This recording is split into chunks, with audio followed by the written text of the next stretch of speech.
빌립보서 4장 1절에서 9절입니다.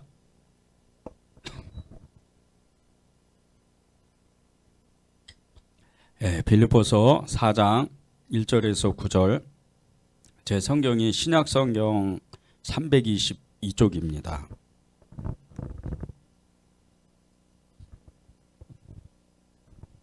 네, 다 찾으셨죠?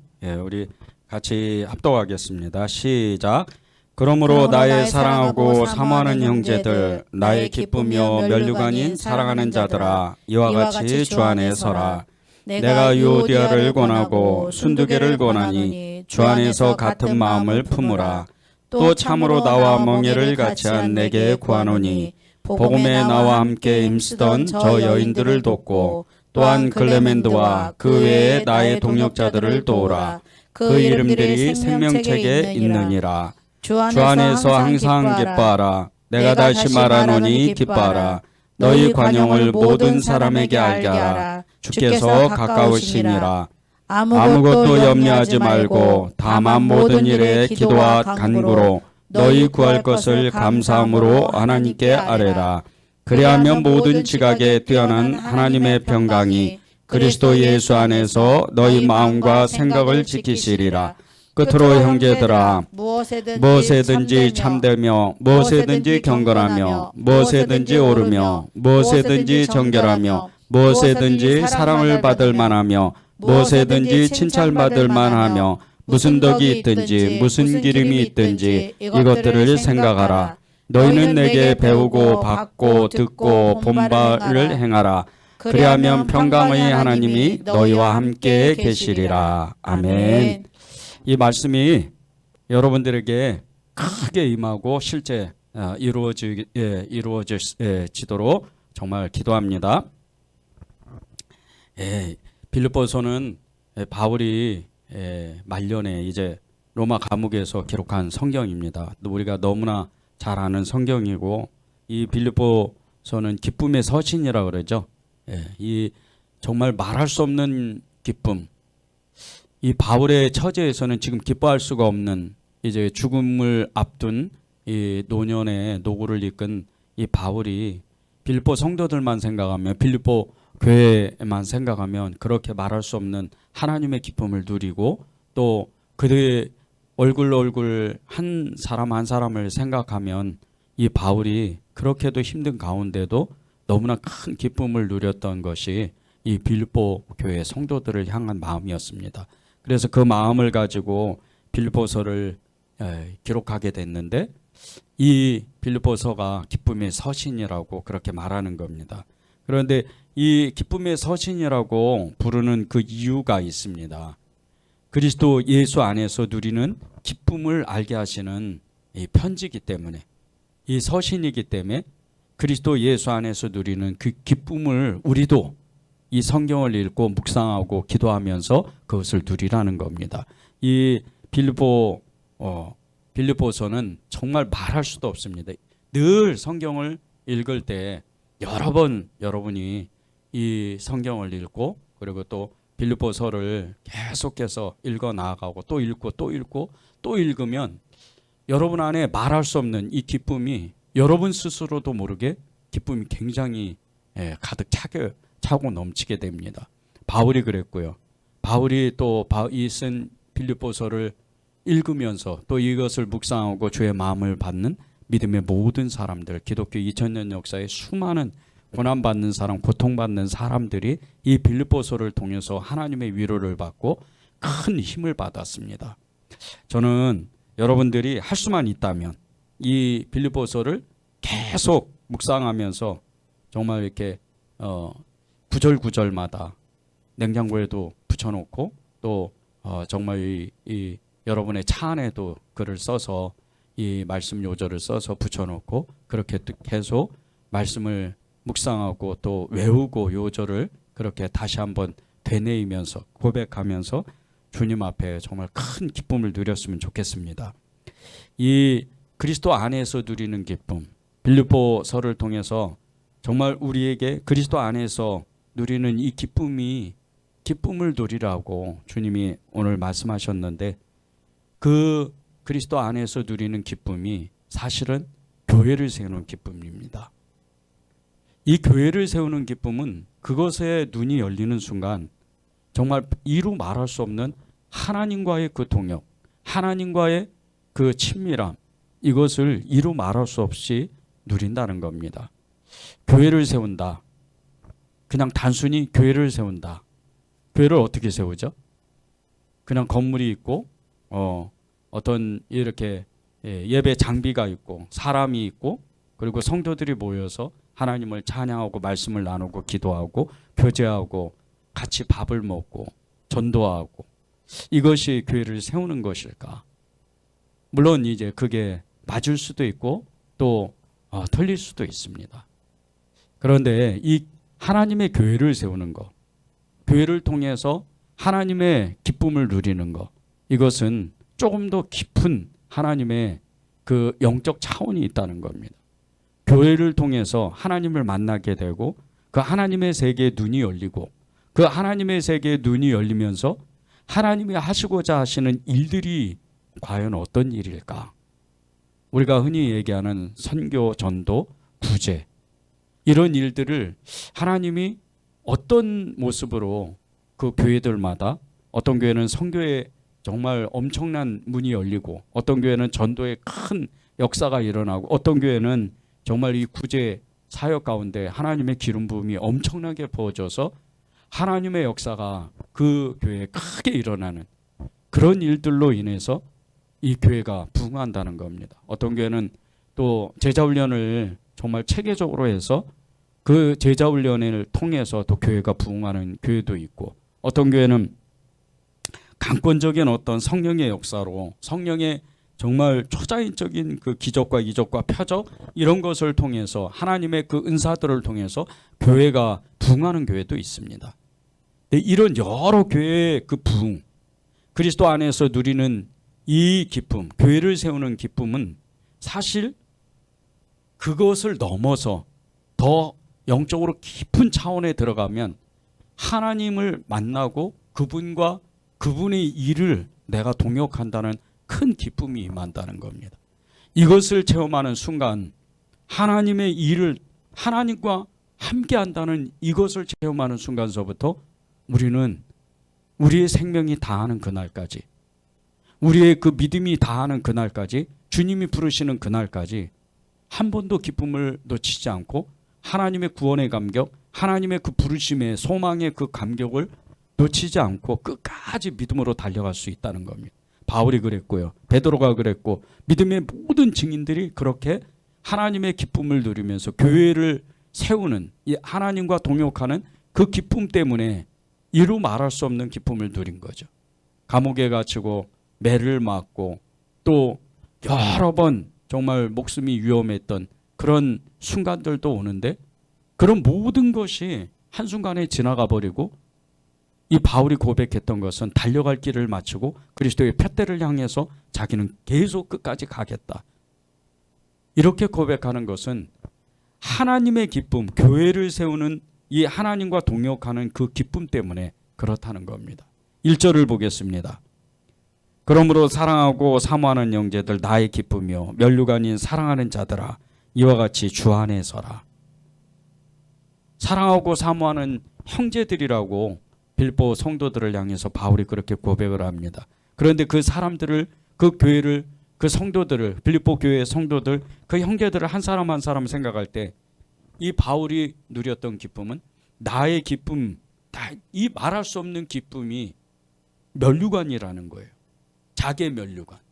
교회를 세우는 그 기쁨이 엄청난 면류관이라는 거예요. 사실 이 빌립보 교회는 바울이 2차 전도 여행을 가면서 이 빌립보 지방에 들어갔을 때 첫 번째 만났던 사람이 누디아입니다. 이 누디아를 자주장사 누디아를 만나서 복음을 전했는데 그렇지 않아도 유대교회에 심취해 있던 이 누디아가 예수님의 그 복음을 듣고 바울의 그 복음의 전함을 듣고 예수님을 즉시로 영접하고 그는 자기 집을 개방해. 자기 집을 개방할 정도가 아니고 자기 가족들을 다 불러다가 남편이고 아이들이고 친척이고 다 불러다가 예수님을 영접하게 만들어요. 그리고 교회가 세워지는 거예요. 이게 빌립보 교회의 시작은 뉴디아의 집이었습니다. 그런데 여기서 더해서 바울이 이제 뉴디아의 집에서 예배를 드리고 찬송을 하고 하나님을 예배하는 그런 가운데 어느 날 그 며칠도 안 돼서 또 복음을 전하다가 귀신 들린 그 여자를 만났는데 그 일로 인해서 그냥 감옥에 갇히는 거예요. 근데 감옥에서 기적과 이적과 표적이 나타나는, 그리고 나서 또 예수님을 믿는 사람들이 생기는 거예요. 자신을 감옥에 가두었던 그 간수장, 그리고 그의 가족들, 그의 친척들이 또 예수님을 믿게 됐어요. 그래서 갑자기 이 빌립보 교회는 이제 부흥하기 시작을 하는 겁니다. 이 일로 인해서 너무나 미미하고 너무나 적은 교회였지만 이 하나님의 역사가 이 빌립보 교회에 하나님의 은혜가 크게 임합니다. 바울이 3차 전도 여행을 다시 시작하면서 이 빌립보 교회를 다시 방문하는데 이때 더 많은 사람들이 예수님을 믿게 되고, 그리고 이제 교회는 정말 큰 부흥의 역사를 만나게 되는 거죠. 그런데 아주 작은 시작이었다는 거예요. 한 사람, 교회를 시작하는데 한 사람으로부터 시작했다는 거예요. 루디아. 이 루디아 한 사람으로 시작해서 이제 교회가 시간이 되고 부흥하기 시작하니까 오히려 바울이 로마 감옥에 갇혀 있는데 그 모든 감옥에 갇혀 있는 비용들을 다 먹고 사는 모든 문제, 그 문제들을 다 해결했던 교회가 빌립보 교회였다는 거예요. 그럴 정도로 바울이 얼마나 기뻐했는지 몰라요. 이 바울의 기쁨, 그러므로 나의 사랑하고 사모하는 형제들, 나의 기쁨이요 면류관인 사랑하는 자들아, 이와 같이 주 안에 서라. 당신들을 생각할 때 내가 감옥에 비록 갇혀 있지만 당신들을 한 사람 한 사람 생각해 볼 때, 누디아 당신을 생각해 볼 때, 그리고 여러 형제들을 생각해 볼 때 나는 말할 수도 없는 정말 너무나 큰 기쁨이 임하는데 그것은 당신들이 나의 면류관들이었기 때문이다. 그렇게 고백한다는 거예요. 교회를 세우는 기쁨이 이렇게 크다는 거예요. 이 바울의 그 기쁨은 이루 말할 수가 없어요. 주님이 초대교회를 시작하시면서 이 바울을 통해서 아시아의 유럽의 교회를 세우는데 바울을 일부러 택하셔서 바울을 일부러 세워서 만세전에 태초전에 일부러 불러주셔서 그 바울을 쓰기 시작하는 거예요. 그가 교만한 것을 꺾어버리고 그가 지식 있는 것을 무용지물로 만들고 배설물처럼 아주 여기도록 만들어서 그에게 새로운 새 역사를 만드는 거예요. 새 일을 행하시는 거죠. 그리고 그에게 말할 수도 없는 고통이 임하게 하시고 말할 수도 없는 고난을 받지만 그때부터 바울과 함께 하나님은 동행해요. 그런데 이것이 이 땅에서는 맛보지 못하는, 이 땅에서는 한 번도 정말 누려보지 못하는 하늘의 신령한 은혜였다는 거예요. 그 신령한 은혜 때문에 바울은 늘 고백하기를 나는 하나님의 일을 하는 것을 너무 기뻐한다는 거예요. 나는 하나님이 나를 사용하시는 것을 너무 기뻐한다는 거예요. 너무 큰 영광이 자기에게 임했다는 거죠. 그래서 이 빌립보 교회를 향하여 정말 이루 말할 수 없는 그 면류관을 받는 것 같은 성취감을, 그 영적 성취감을 자기는 누리고 있다는 거예요. 여러분이 이 은혜를 누려야 됩니다. 하나님의 이 주님 안에서 누리는 기쁨, 교회를 세우는 이 기쁨을 여러분이 누리셔야 돼요.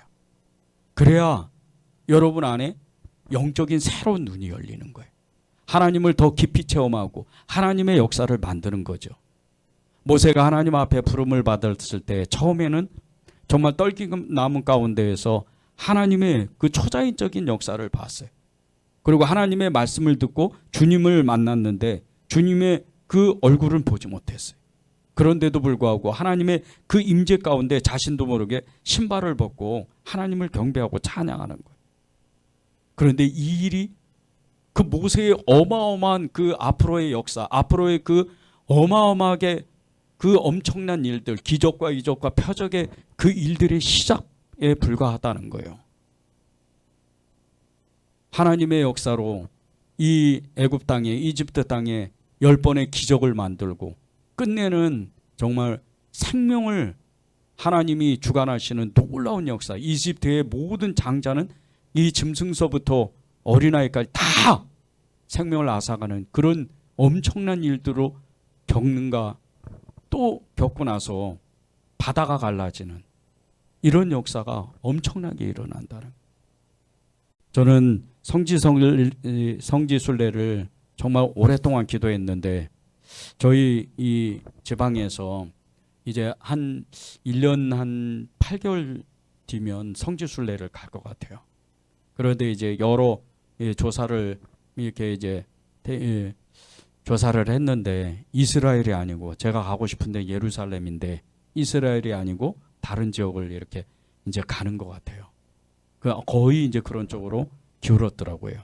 그런데 그 성지순례가 이 코스가 바울의 전도 여행을 했던 그런 지역이에요. 소아시아의 이런 터키 지방이나 튀르키예라고 그러죠. 이 튀르키예 지방, 이 나라를 중심으로 여러 나라를 이렇게 거치는 것 같더라고요.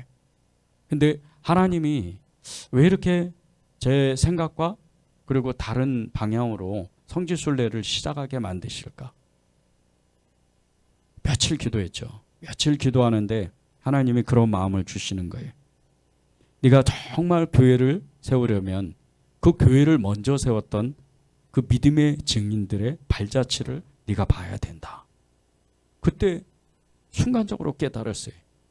바울이 얼마나 이 기쁨을 누렸을까? 바울이 얼마나 하나님의 그 부르심에 감격을 했을까? 그런 마음이 너무 강하게 들어오더라고요. 여러분들이 정말 그리스도 안에 있는 그 기쁨, 그것을 정말 그 눈이 완전히 열리려면, 지금도 이루 말할 수 없죠. 여러분이 누리는 이 믿음의 그 기쁨과 그리고 이 믿음의 삶의 기쁨은 이루 말할 수 없어요. 기도하면 하나님의 기적을 체험하고, 또 주님이 내가 힘들 때, 내가 정말 충만할 때 언제나 함께 해주시는 그 기쁨은 이루 말할 수가 없어요. 그런데 그보다 더 큰 기쁨이 있다는 거예요. 그보다 더 엄청난 기쁨이 있다는 거예요. 그보다 훨씬 더 큰 하나님의 역사가 있다는 거죠. 그 기쁨을 누리려면 주님이 일하시는 그 현장에 내가 거기 함께 있어야 돼요. 그것은 하나님은 교회를 세우는 기쁨이 있다는 거예요. 그 기쁨은 이루 말할 수가 없어요. 그 기쁨을 누리면서 때로는 2절에 나오죠. 유오디아와 순두계의 그렇게 다툼 이야기도 있어요. 때로는 그렇게 교회를 세우다가 어려운 일을 겪기도 합니다. 2절에 보면 내가 유오디아를 권하고 순두계를 권하니 주 안에서 같은 마음을 품으라. 이렇게 바울이 그 순두계와 유오디아를 권면했는데, 이 유오디아와 순두계는 여자들입니다. 그 얼마나 열심으로 교회를 섬겼는지 정말 이루 말할 수도 없이 유오디아가 1등이 되고 싶고 또 순두계가 1등이 되고 싶어서 그렇게 교회를 정말 섬기는데 열성을 냈어요. 근데 두 사람의 문제는 서로 사랑하지 않았다는 거예요. 이런 일도 겪을 수도 있어요. 서로 다른 환경에 삶을 살고 또 서로 다른 믿음이 있고 서로 다른 생각이 있었지만 이 사람들이 정말 끝내 서로 원수처럼 그렇게 지냈을까? 그건 아닙니다. 끝내는 하나님의 음성을 듣고 하나님께 순종해서 그들은 주님 안에서 큰 기쁨을 누리는 거예요. 그리스도 안에서 기쁨을 누리고 하나님의 그 부르심, 교회를 세우는 기쁨을 그들이 함께 공유했을 거예요. 이것이 하나님의 기쁨이죠. 이 유오디아와 순두계의 교회를 섬기는 방법이 좀 약간 서로 다르고 각각 나름대로 서로 생각을 합하지는 못하고 서로 사랑하지는 못했지만 끝내는 이 바울의 권면으로 성령의 역사로 그들은 정말 하나가 됐을 거예요. 그리고 기쁨을 누렸을 거예요. 그 말씀이 3절에 나옵니다. 3절에 보면 또 참으로 나와 멍에를 같이 한 내게 구하노니 복음을 복음에 나와 함께 힘쓰던 저 여인들을 돕고 또한 글레멘드와 그 외에 나의 동역자들을 도우라. 그 이름들이 생명책에 있다 그래요. 유오디아와 순두개가 다툼을 일으켰지만 그 반대에서 있던 사람들, 진짜 교회를 사랑하고 교회를 세웠던 사람들, 여인들이 있었다는 거예요. 그리고 바울의 진짜 동역자들이 있었다는 거예요. 글레멘드가 그 대표적인 이름이죠. 그런데 이 글레멘드의 그 대표적인 이름은요, 너무 놀라워요. 순두개와 그 유오디아가 비록 지금은 서로 의견이 달라서 다투고 있지만 바울은 글레멘드를 통해서 봐라, 글레멘드가 얼마나, 그리고 여인들이, 믿음의 동역자들이 얼마나 교회를 사랑하고 섬기는지 그 말씀을 하는 거예요. 실제 이 글레멘드는요, 대단합니다. 이 글레멘드는 초대교회 지도자였어요. 그런데 제가 언젠가도 저의 간증을 이렇게 말씀드렸는데, 이 글레멘드라는 이름, 그 이름을 교회를 처음, 예수님을 처음 믿을 때 성경책을 읽다가 글레멘드라는 이름을 제 마음에 새기는데, 나중에 이 관련된 자료들을 쭉 찾아보니까 이 빌립보 교회가 엄청난 역사가, 하나님의 깊은 섭리가 있었던 거예요. 깜짝 놀랐어요. 이 빌립보 지역이 어떤 지역이냐면요, 그리스의 여러 도시 국가 중에 하나인 마게도니아의 한 도시였어요. 그런데 AD 300년 훨씬 더 전에 이 빌립보 지역에 이 한 통치자가 그 지역을 다스립니다. 그런데 그 사람이 이 빌립 2세라는 사람이에요. 이 빌립 2세라는 사람인데 이 사람이 알렉산더의 아버지예요. 근데 이 사람이 이 지역을 통치하면서 이 자신의 이름을 따서 빌립보, 이런 지역의 이름을 쓴 거예요. 그런데 이 도시를 형성하면서 이유가 있었어요. 이 빌립보 지역에 금광이 엄청나게 많이 나왔습니다. 금이 엄청나게 많이 생산되는 거예요. 그래서 이 도시를 통해서 동과 서의 그 이제 유럽과 아시아의 그 길목에 있던 이 도시를 통해서 굉장히 이제 여러 문화를 교류시켰던 거예요. 그런데 그 중심이 금광이었습니다. 저는 이것을 보면서 하나님의 깊은 섭리를 느꼈어요. 이 글레멘드를 처음에 제가 읽을 때, 글레멘드라는 그 이름을 처음으로 제 마음에 새길 때, 하나님은 이름이 아니고 금이라는 마음을 제게 주셨었어요. 그런데 제가 이 자료들을 찾아보면서 너무나 깜짝 놀라는 게, 예수님이 오시기 300년도 훨씬 전에 이미 알렉산더의 그 아버지가 이 도시를 형성하면서 그 금광이 나오는 이 지역에 도시를 세웠다는 거예요. 그런데 이 도시를 이제 수백 년이 또 지나서 바울의 전도 여행으로 이 도시에 교회가 세워지는 거예요. 그런데 그 안에 여러 사람들이 있는데 글레멘드라는 사람을 하나님이 특별히 바울의 동역자로 그를 세웠다는 거예요.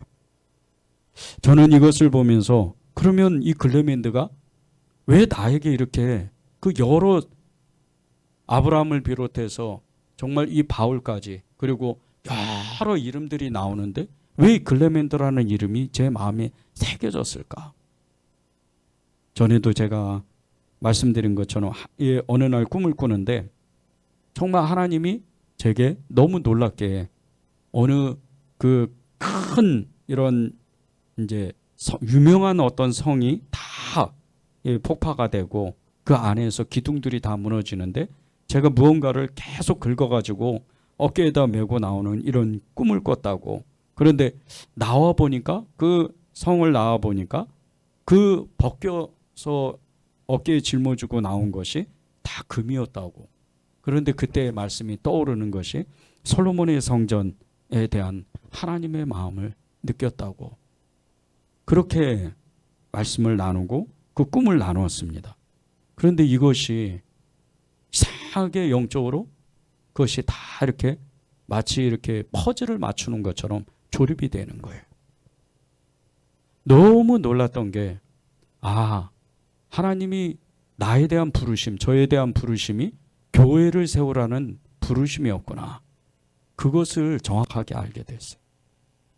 이 빌립보 교회를 중심으로 정말 바울이 이제 순교하고 빌립보 교회를 새롭게 세우는 여러 지도자들 중에 한 사람이 정말 믿음을 온전히 가졌던, 바울의 정말 순전했던 이 동역자인 클레멘데였다는 거예요. 너무 깜짝 놀랐어요. 이 빌립보 교회가 그런 교회라는 거예요. 이 빌립보 교회가 그렇게 하나님이 정말 이 교회를 통해서 우리들에 대한 이 그리스도 안에 있는 기쁨, 교회를 섬기는 그 기쁨을 정말 누리라고 그렇게 하나님이 우리를 부르셨다는 거예요. 우리가 그리스도 안에서 처음 교회를 섬겼을 때 그 기쁨을 생각해 보십시오. 하나님의 일을 한다는 기쁨. 교회에서 안내를 하고, 그리고 주차장에서, 식당에서 봉사하고, 또 속장으로, 지역장으로 여러 봉사를 하는데 이 기쁨은 이루 말할 수가 없어요. 처음 이제 목사님을 통해서 교회에서 이런 일을 해 주십시오, 이렇게 부탁을 받을 때 왠지 모르게 내가 인정을 받은 느낌 때문에, 그게 목사님께 인정도 받지만 하나님께 인정을 받았다는 어떤 느낌 때문에 굉장히 기뻐하잖아요. 이게 교회를 세우는 성도들의 부르심의 첫 번째예요. 그런데 이것이 더 깊어지면 정말 하나님이 그 사람에 대한, 또 어떤 특정한 사람들에 대한 그 부르심이 있다는 거예요. 이는 말할 수가 없는 기쁨이에요. 우리가 이 주님의 마음을 받아야 돼요. 주님은요, 그리스도 예수님이 어떻게 우리를 부르시는지, 우리를 어떻게 세우시고자 하시는지 그것을 계속해서 말씀하십니다.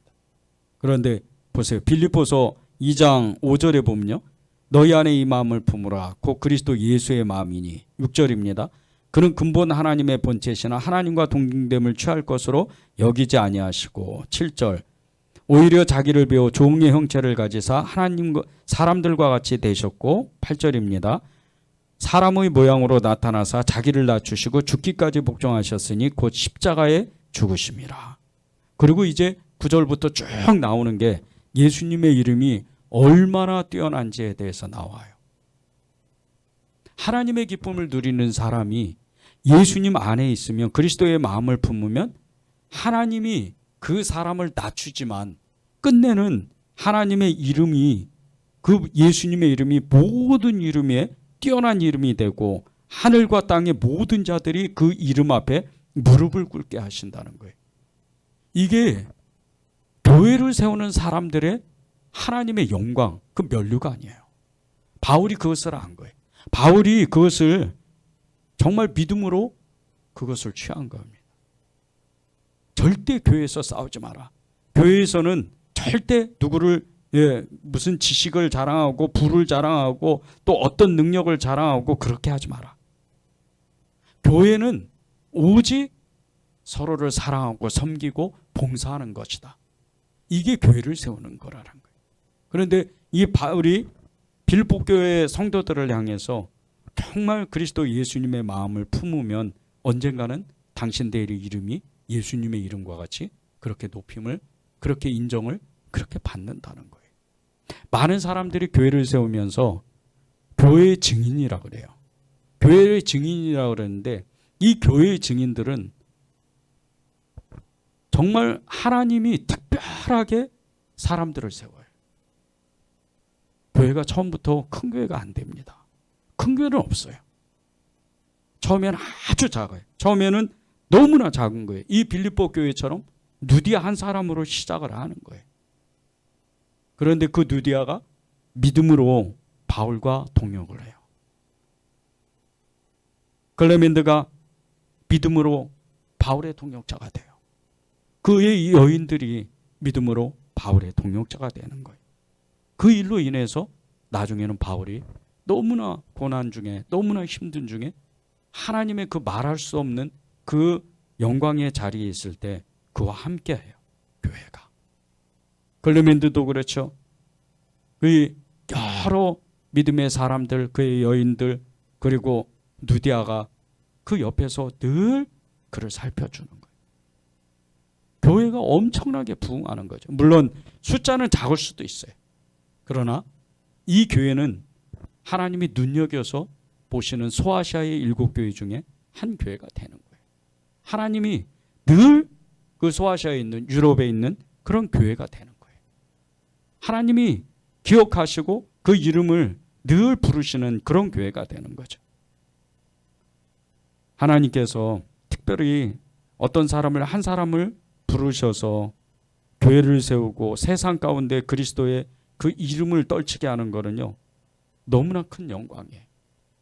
최근에 며칠 전에 정말 불의의 교통사고로 이 하나님 앞에 간 서울 아산대병원 심장혈관 흉부외과 교수님이신 주석중 교수님이 그 이야기가 너무 정말 아름답더라고요. 이분이 알고 보니까 서울 송파구 주님의 교회 김화수 목사님이 담임 목사님이신데, 이 주님의 교회 일부 찬양대, 일부 예배 찬양대원이었어요. 그 의사가 얼마나 바빠요. 너무 바쁜, 시간을 도저히 쪼갤 수가 없어요, 의사들은. 근데 이 바쁜 중에 한 번도 주일 일부 예배, 한 7시 예배 되겠죠. 8시 예배나. 한 번도 안 빠지고 주일 찬양대 그 아침 예배를 계속 찬양을 섬기는 거예요. 이것이 이번에 이제 밝혀지게 됐는데, 이 주석중 교수님이 국내에서 대동맥 수술의 1인자랍니다. 20년을 넘게 수많은 위급 환자들, 그 목숨이 오락가락하고 정말 생명을 다투는, 그런 시시각각 다투는, 그 분초를 다투는 이런 위급 환자들을, 정말 수많은 사람들을 치유한 사람, 그런 분이에요. 더 많은 사람들을, 더 많은 환자들을 수술하기 위해서 그 아산병원, 서울 아산병원 그 병원에서 10분 내에 거리에 있는 그곳에 집을 샀어요. 그리고 그 위급 환자가 있으면 밤이고 낮이고 새벽이고 새벽 1시에도 병원으로 달려가는 거예요. 그래서 수많은 사람들이 살아났어요. 이 교수님, 주석중 교수님의 장례식에 정말 너무나 많은 사람들, 이름 모를 사람들이 찾아왔는데, 장례식이 시작된 몇 시간도 안 돼서 어떤 한 부부가 찾아왔는데 벌써 얼굴에 눈물 범벅이에요. 사연을 알고 보니까 정말 죽을 수밖에 없는 그런 상황이었다는 거예요. 그런데 이 주석중 교수님이 정말 믿음으로, 살고 죽는 건 하나님께 있다, 믿음으로 수술하자, 그리고 살아났어요. 그런 고백을 하고 수많은 사람들이 주석중 교수님을 정말 이렇게 기억하면서 그 장례식장을 찾아왔는데, 이 주석중 교수님의 아들 주형현 씨라고 합니다. 이 주형현 씨가 이제 장례를 마치고 그 교수님의 유품을 이렇게 정리를 하는데, 그 주 교수님이 쓰던 방에서 이런 글귀가 나왔어요. 제가 실제 치유 과정에서 무엇을 할 수 있겠습니까? 아무것도 없습니다. 모든 것은 하나님의 손에 있습니다. 정말 자기가 그렇게 뛰어난, 국내에서, 이 한국에서는 정말 이 대동맥 수술의 1인자라고 그렇게 정말 칭할 수 있는 이 사람이, 이 교수님이 자기조차도 하나님이 도와주시지 않으면 아무도 치유하지 못한다는 거예요. 이렇게 겸손해요. 이 주석중 교수님의 아드님이신 이 형현 씨가 이 아버지의 글을 보고 이렇게 풀었어요. 장례 이후에 유가족들이 찾은 그 정말 정성을 다해서 수술하고 환자를 돌보지 않는 내 힘은 정말 아무것도 아니니 하나님께서 도와주십사 간절히 기도하는 마음을 적어두신 듯 합니다. 너무 겸손한 거죠. 근데 정말 이분이 겸손했다는 것을 알 수 있는 게 그 유품을 정리하면서 제일 많이 나온 게 라면 수프였대요. 이루 헤아릴 수 없는 라면 수프가 많이 나왔다는 거예요. 그러면서 이 아들인 주 교수님의 아들인 이 조영현 씨가 울었어요.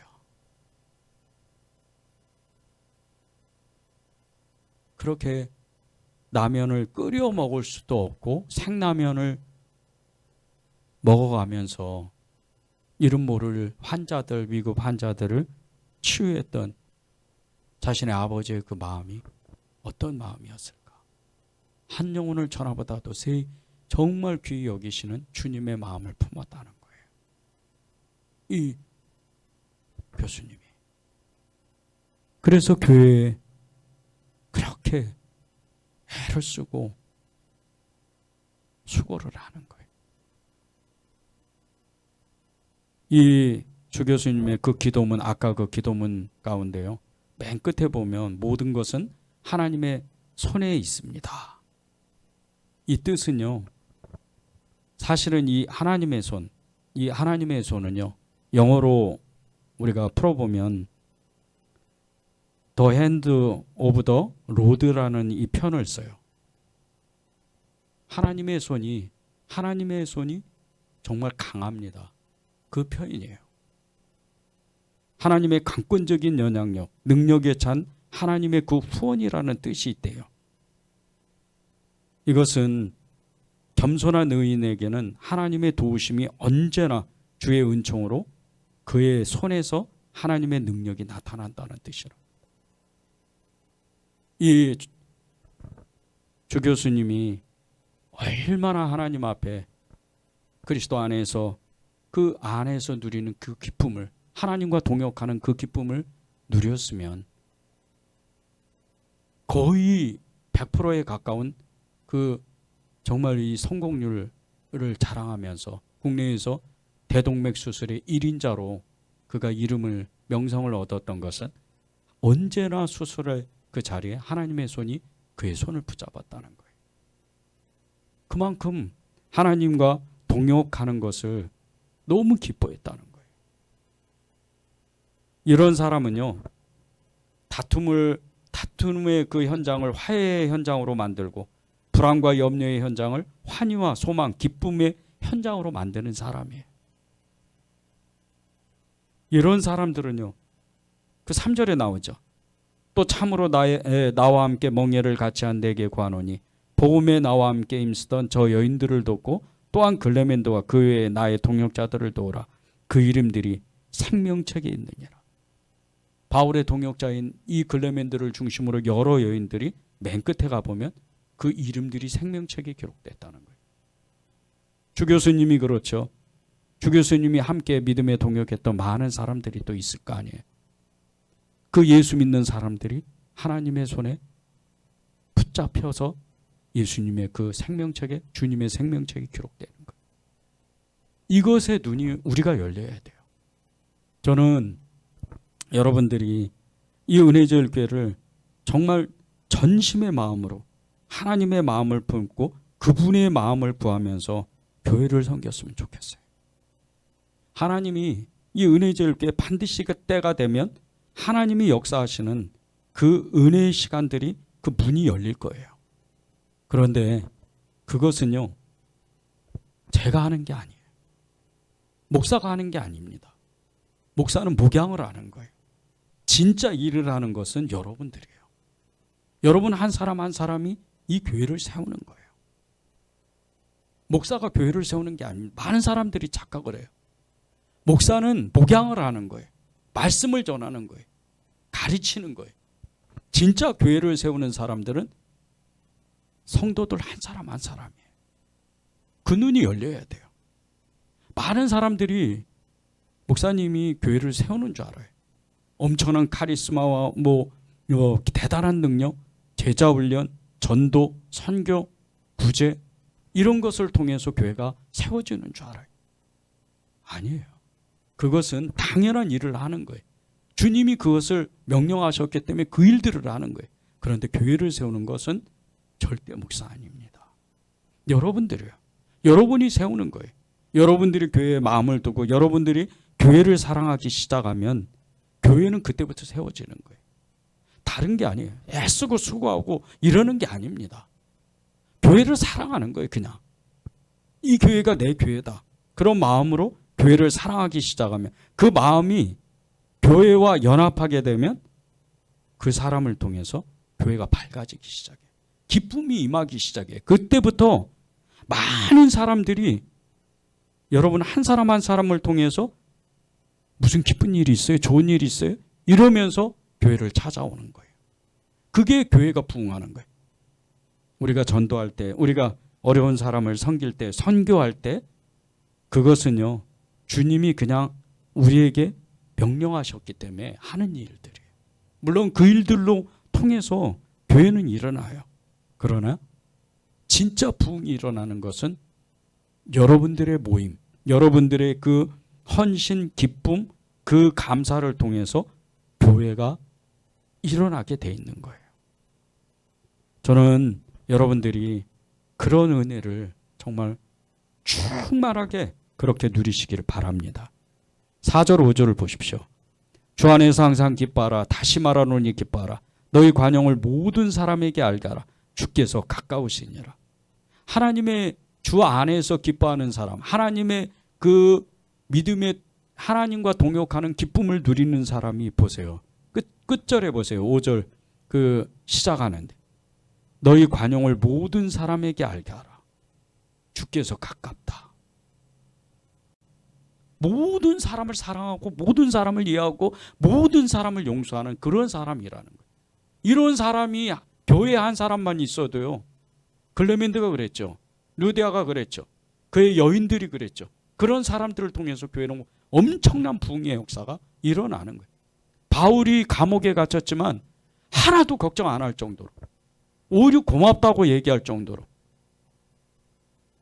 그렇게 당신들이 정말 있어서 나는 든든하다, 고맙다 그럴 정도로 빌립보 교회를 걱정 안 하는 거예요. 그래서 이 빌립보서가 기쁨의 서신이라고 그렇게 말하는 거예요.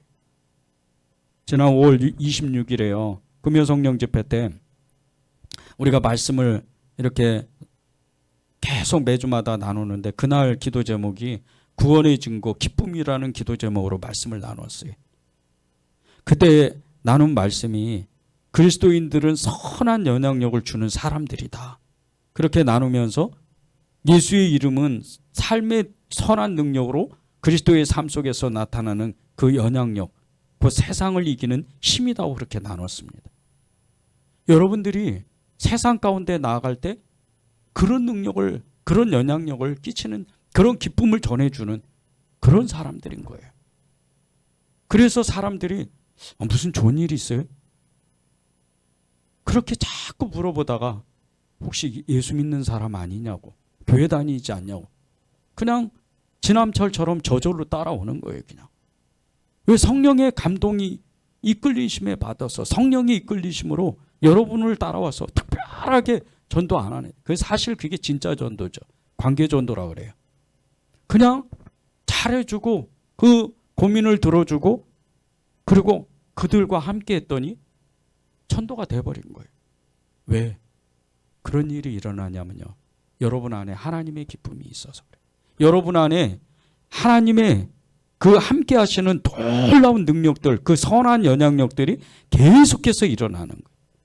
그러면서 우리가 그날 나누면서 마가복음 14장에 나오는 오병이의 기적과 또 사도행전 3장에 성전의 기도라고 했던 그 베드로와 요한의 그 일들, 안진뱅이를 고쳤던 그 엄청난 사건의 이야기들을 이렇게 나누는데 그 모든 것들이 오병이의 기적이나 그리고 이 베드로와 요한이 치유했던 나면서 안진뱅이를 그분을 치유했던 그 사람을 치유했던 그런 역사들이 예수님의 이름으로 하나님과 동역하던 사람들이 나타냈다는 거예요. 여러분이 그런 사람들이 돼야 돼요. 교회를 세우는 교회에서 정말 목사님이 또 이번 주에도 나오래. 이번 주에도 또 오라고 무슨 일을 하라고 해. 그거는 교회를 섬기는 게 아니에요. 여러분이 지금처럼 이렇게 하는 것처럼 교회를 마음에 품고 사랑하게 되면 특별히 누가 부르지 않아도 내가 이상하게 교회에 찾아오게 돼요. 교회 일을 하고 있는 거예요. 어느 순간서부터. 그게 주님의 마음이라는 거예요. 그게 이 나면서부터 안진뱅이를 일으켜 세우는 예수님의 이름의 권세를 갖는 영향력이라는 거예요. 여러분의 그 말 속에요. 여러분의 행동에 하나님의 역사가 엄청나게 담겨 있어요. 그런 기쁨이 여러분 안에 가득하단 말입니다. 6절과 8절 보십시오. 아무것도 염려하지 말고 다만 모든 일에 기도와 간구로 너희 구할 것을 감사함으로 하나님께 아뢰라. 그리하면 모든 지각에 뛰어난 하나님의 평강이 그리스도 예수 안에서 너희 마음과 생각을 지키시리라. 8절입니다.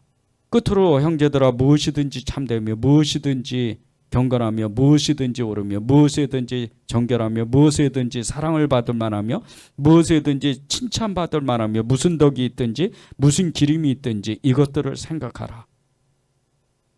이렇게 하나님의 기쁨을 누리는 사람은 아무것도 염려하지 말고 모든 일에 감사함으로 기도한다는 사람이라는, 구하는 사람이라는. 그러면 이 말씀의 이 6절의 말씀의 뜻은요, 주님의 기쁨을 누리는 사람, 교회를 섬기는 그 기쁨을 누리는 사람은요, 그 마음에 손을 두고 역사하시는 하나님의 그 기도로 인해서 그 뜻이 이루어진다는 거예요. 여러분이 교회를 세우면, 여러분이 하나님의 기쁨을 누리면, 주 안에 있는 기쁨을 누리면, 교회를 세우는 기쁨을 누리면 여러분의 일도 저절로 된다는 뜻이에요. 이게 하나님이 하늘에서 뜻이 이루어진 것 같이 이 땅 가운데 주님의 뜻이 여러분 한 사람 한 사람에게, 교회에게 이루어진다는 거예요. 교회를 왜 섬기겠어요? 힘들게 뼈 빠지게? 아니에요. 절대 아닙니다. 교회를 섬길 때는 기쁨이 임하는 거예요. 교회를 섬길 때는 하나님의 역사로 내가 못하는 일, 내가 시간이 없으면 다른 사람이 그걸 맡는 거예요. 그게 교회의 기쁨이에요. 순두개와 이 유오디아가 왜 싸웠겠어요? 서로 그냥 당신은 이쪽에 앉아 있어, 내가 다 할 거야, 이러니까 서로 싸우는 거예요. 1번도 있고 2번도 있는데 자기가 1번이 되려고 하니까, 그러니까 힘이 드는 거예요. 계속 나누는 거예요. 내가 2번 할 테니까 당신이 1번 해, 이러면서 계속 서로 나누다 보면 서로 다 1번이 돼 있는 거예요. 교회는 섬길 때요, 정말 자발적인 기쁨과 자발적인 마음으로 교회를 섬기는데, 이 사람이 있고 저 사람이 있고 여인들이 있고 클레멘드가 있고 루디아가 있고 그런 사람들이 각각 달란트에 맞게끔 서 있는 거예요. 교회를 섬길 때 절대 혼자 하는 거 아닙니다. 서로 나누는 거예요. 기쁨을 나누는 거예요. 보십시오. 하나님의 평강이 그 안에, 하나님의 기쁨을 누리는 사람, 주 안에서 기쁨을 누리는 사람, 그 안에 마음과 생각을 지키신대잖아요. 이런 말할 수 없는 기쁨이 어디 있어요? 8절에는 무엇이든지 참되고 무엇이든지 경건하고 무엇이든지 옳고 무엇이든지 정결하고 무엇이든지 사랑을 받을 만하고 무엇이든지 칭찬받을 만하고 무슨 덕이 있든지 무슨 기름이 있든지 그 모든 것을 누린다는 거예요. 이것은 완전하게 모든 것을 누린다는 거예요. 성령의 열매가 그 삶에서 가득 차고 넘치는 거예요. 성령의 열매 아시죠? 9가지, 사랑과 희락과 화평과 오래 참음과 자비와 영성과 충성과 온유와 절제. 이것이 하나님의 기쁨으로 성령 안에서 저절로 그냥 맺어진다는 거예요. 이런 말할 수 없는 이런 기쁨이 어디 있어요? 교회를 세우는데 하나님이 나에게 주시는 그 은혜는, 영적인 은혜는 더욱 크다는 거예요. 김천에 가면요, 그 김천 용문산이라는데 그 용문산 기도원이 있어요. 이 기도원이 1963년도에 나온목 목사님이라는 분이 이 기도원을 세웠어요. 그런데 지금은 이제 그 따님이신 나서영 목사님이 이 기도원 원장님이신데 1963년 이래 나라와 민족을 위해서 단 한 번도 기도의 끈이 끊어지지 않고 계속해서 릴레이로 기도했던 기도원이에요. 이게 지금 최근에 밝혀졌어요. 이 기도원은 말 그대로 24시간 기도가 끊어지지 않아요. 그것도 거의 지금 70년이 가까운 이런 시간에 60년이 넘는 시간 동안 계속 기도가 이어지는 거예요. 그런데 이 기도를 이어가는 이 기도원의 성도들이 몇 명인 줄 아세요? 80명이에요. 이 용문산 기도원에 아예 공동체의 마을을 이루었어요. 80여 명의 성도들이 그 주변에 집을 짓고 이 기도원을 중심으로 이 예배당을 중심으로 그렇게 모여 살아요. 지난달에 감리교회에 정말 유명한 목사님들 그리고 정말 이렇게 감리교회 여러 성도들이 수백 명이 이 기도원을 찾아가서 이 기독교 대한감리회 구국기도 운동본부로 이렇게 이제 세우기 위해서 예배를 드렸어요. 그때 많은 사람들이 기도의 도전을 받았습니다. 우리 이 감리교 안에도 이렇게 끊임없이 민족을 위해서, 나라를 위해서, 교회를 위해서, 열방을 위해서 기도하는 기도원이 있었구나. 단 80명. 이거는요, 기도의 삶을 살지 않으면, 교회를 정말 사랑하지 않으면 있을 수가 없는 일이에요. 그런데 80여 명의 이 성도들이 지금도 계속해서, 제가 그 자료를 보니까 1시간 기도를 하더라고요. 1시간 기도를 하는데 그 기도봉이라는 게 있어요. 이렇게 이제 마라톤하고 육상 경기를 하면, 릴레이 경기를 하면 이렇게 바톤을 넘겨주잖아요. 기도봉이라는 게 있어요. 그래서 1시간 기도하면 다음 사람이 기도의 봉을, 기도봉이라고 써 있어요. 아예. 그래서 다음 사람에게 넘겨주는 거예요.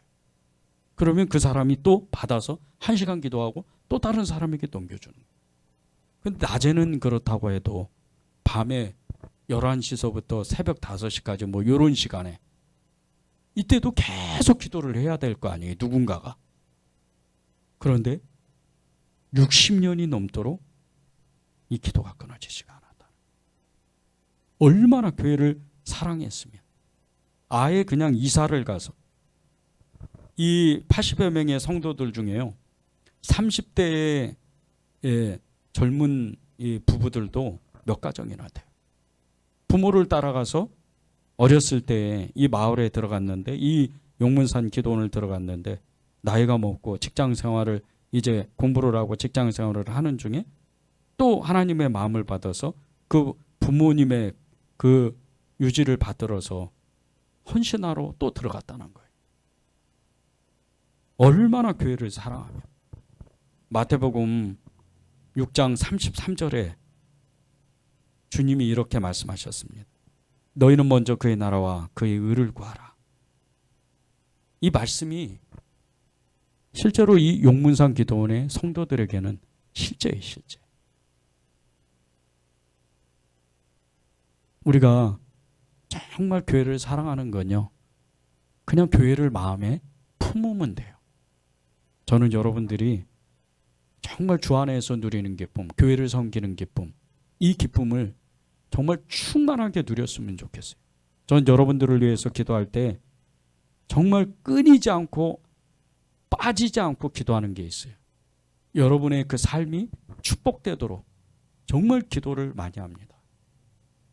그 기도를 놓치지 않아요. 어떤 기도는 정말 이게 기도가 응답이 될까? 정말 그 기도가 지금 역사가 일어날까? 그런 기도도 끝까지 붙잡아요. 마지막까지, 그날까지 기도하는 거예요. 그 기도가 응답이 되든 안 되든 마지막 날까지 기도를 하는 거예요. 그래서 저는 여러분들이 끝내는 그 하나님의 역사를 보고, 정말 하나님이 하나님의 일을 하니까, 하나님과 동역하니까 교회를 섬기니까, 교회를 세우니까 이런 축복을 나에게도 주셨구나. 그런 간증을 했으면 좋겠어요. 많은 곳에, 많은 교회 다니면서 우리 교회는 이런 교회예요. 나한테 하나님이 이렇게 역사하셨어요. 이런 축복을 주셨어요. 그런 간증을 여러 교회를 다니면서 그렇게 예수님을 증언했으면 좋겠어요. 그런 축복을 여러분 인생에 그렇게 누리시길 바랍니다.